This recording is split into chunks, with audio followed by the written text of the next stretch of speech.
সকাল সকাল রান্নাঘর থেকে ভিডিওটা শুরু করলাম। আর এখানে তাড়াহুড়ো করে রান্না করে নিচ্ছি, কেন ছেলে যতক্ষণ ঘুমাচ্ছে ততক্ষণ আমি কাজ সারতে পারবো। উঠলেই আমাকে চাই, যেহেতু খাবে ওই জন্য। আর এদিকে মাছ করে নিচ্ছি, সয়াবিন করে নিচ্ছি, আর ঝপঝপ করে রান্নাটা করছি, কেন ও উঠে পড়বে এবার। আর এই আমার ছেলে উঠে এসেছে 11টার সময়।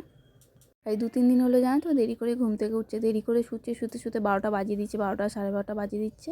সকালবেলার দিকে উঠছে 3-4 বার করে, তারপর উঠছে 11টার সময়। একদিকে ভালো হয়েছে, কারণ হচ্ছে একটু দেরি করে উঠলে জানো তো সকালবেলা আমার কাজকর্মটা হয়ে যায়, অন্তত রান্নাটা হয়ে যায়, ঘরের কাজটা হয়ে যায়। আর এখন আর ও শুয়ে থাকে বলে মশারি বিছনা কিছুই গোছায় না, যদি মশা কামড়ায় আমি ওই ঘরে চলে যাবো, ও যেহেতু একাই ঘরে শুয়ে থাকবে, ওই জন্য আমি মশারিটা তুলি না। ও একবারে ঘুম থেকে উঠলে তারপরে মশারিটা এখন তুলি। আগে তো মানে সকালবেলা উঠে মশারি তুলে দিতাম, এখন আর সেটা করি না। চোখে শুয়ে দিয়েছি, খাইয়ে দেয়, টুকুস টুকুস করে ঘাড় নাড়ছে, এদিক ওদিক করছে। আর খুব এখন চিনতে শিখেছে, মানে তাকিয়ে তাকিয়ে দেখছে, একটু উয়া করে কথা বলছে, এখন এগুলো চিনতে শিখেছে, মাকে চিনতে শিখেছে। এখন তো রাত্রিবেলা আমার কাছে ছাড়া শোবে না, যেই নিক, কিন্তু চাই হচ্ছে রাত্রিবেলা আমাকে, কিছুতে ঘুমায় না। মামুনি একটু নিল বা ওর কাকা বা আন্টি নিলেও থাকবে না, আমাকেই চাই রাত্রিবেলা। আর এখানে দেখো শুয়ে শুয়ে একা একা খেলছে। আর ও কিন্তু একা একা খেলতেই ভালোবাসে, কোলে থাকতে কিন্তু একদমই পছন্দ করবে না, যে যতক্ষণ ওকে শুয়ে রাখবো। আর দেখো চুপচাপ শুয়েই আছে, আমি কাজ করব, ও ততক্ষণ শুয়ে থাকবে। আর এদিকে ওকে নিয়ে নিয়ে আমাকে টুকটুক করে কাজ করতে হয়। আর এত বদমাইশ হয়েছে যে কি বলবো। আর খুব লাথি মারতে শিখেছে, এখন মাথা চাকা দিয়ে ওপর দিকে উঠে যাবে, খালি পায়ে ঠেল মারবে আর ওপর দিকে উঠে যাবে। দেখো ওর খেলা, খালি পা ধরে এদিক আর ওদিক করে পাটাকে নিয়ে।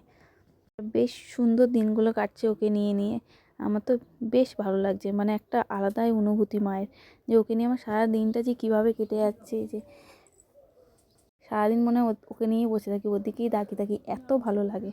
এই যে মা না হলে মায়ের অনুভূতিটা হয়তো বুঝতাম না, মা হয়েছে বলে আজ মায়ের অনুভূতিটা বুঝতে পারছি, মা কী জিনিস। যে এক দণ্ড মানে ওকে রেখে আমার কোথাও যেতে ইচ্ছা করে না, যদি কাঁদে, যদি ছেলে কাঁদে কোথাও গেলেও ঝপ করে চলে আসে, মানে বেশিক্ষণ থাকাই যায় না। আর ওর বাবা তো ওকে ওকে নিয়েই খেলতে থাকে দিনরাত করে, এলে ওকে ওর কাছেই থাকে, এখন আর বেশি বাইরেও বেরোয় না, ছেলের কাছে থাকে। আগে তো দেরি করে বাড়ি আসতো ছেলে, এখন ছেলে আসে তো দেরি করে বাড়িও আসে না, তাড়াতাড়ি চলে আসে, আড্ডা মারতে গেলো তাড়াতাড়ি চলে আসে কাছ থেকে এসে, ছেলের কাছেই থাকে।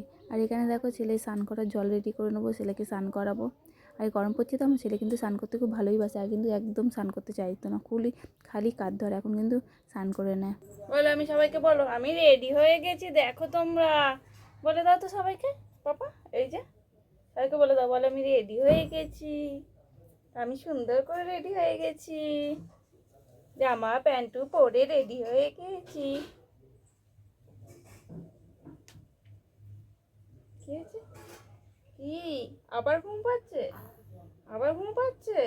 আর এইখানে দেখো আমি ওকে স্নান টান করিয়ে নিয়েছি, একদম বাবু সোনা হয়ে গেছে, স্নান করে একদম রেডি করে নিয়েছি। আর এই যে তাকিয়ে আছে আমার দিকে। এবার আমি ভিডিওটা এডিট করছি, আমার ছেলে উঠবে, এবার গলা বেরোচ্ছে, এবার ছেলেকে উঠে যাবে।